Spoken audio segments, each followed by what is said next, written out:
Today we're drawing a penguin. So what you want to do is you want to start off with a pencil and eraser. We're going to draw our penguin, and then we are going to go over all of our lines with a black marker. Now, if you plan on painting with us, please make sure that when you're coloring in your penguin, you use a permanent marker. If you don't plan on painting today and you're going to be using crayons or markers or oil pastels to be finishing up your drawing, go ahead and use one of these markers. If you plan on painting and you use one of these markers, the black is going to smear over all your other colors, so this is a bad idea for painting. Okay, let's get started.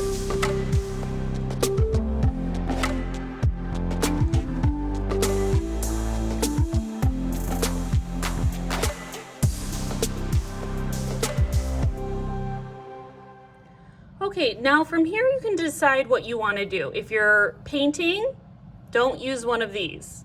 Use one of these. It's a permanent marker.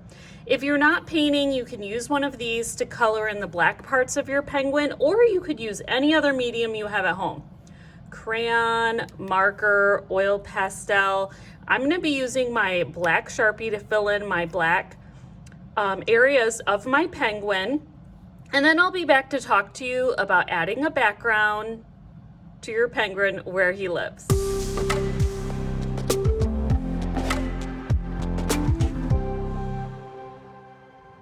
Okay, now that my penguin is all colored in with black and white, I'm going to start adding all the other rainbow colors. So we're going to make this look like he's living in Antarctica.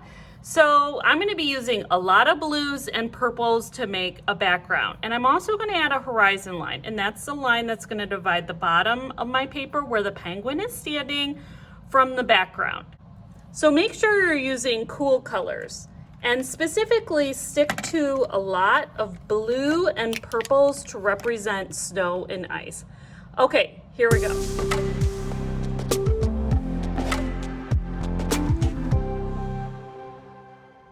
Okay, so I made my lines for my background extra thick and chunky because I'm going to use plain water and a paintbrush to paint over these lines to make it look like ice, like glaciers in Antarctica.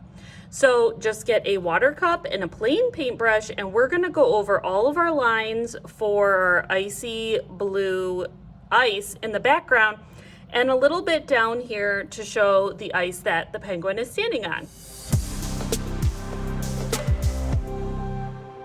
Okay, so I've gone over all of my lines for my icy background and for the ice that my penguin is standing on. I added a little bit of orange to my penguin's beak and his feet. Now I'm going to let this dry, and I'm going to come back to add more details. So set this aside, do another fun activity, and come join me when your penguin is all dry. Okay, artists, my penguin background is dry, so now I'm going to add the finishing touches and a few details. I'm going to be using my markers again. And I grabbed a, this is turquoise colored pencil. I'm going to color the background with this just so that we have some more color instead of so much white. I'm going to be using the markers down here to add some fish hiding in the ice for our penguin. Okay, here we go.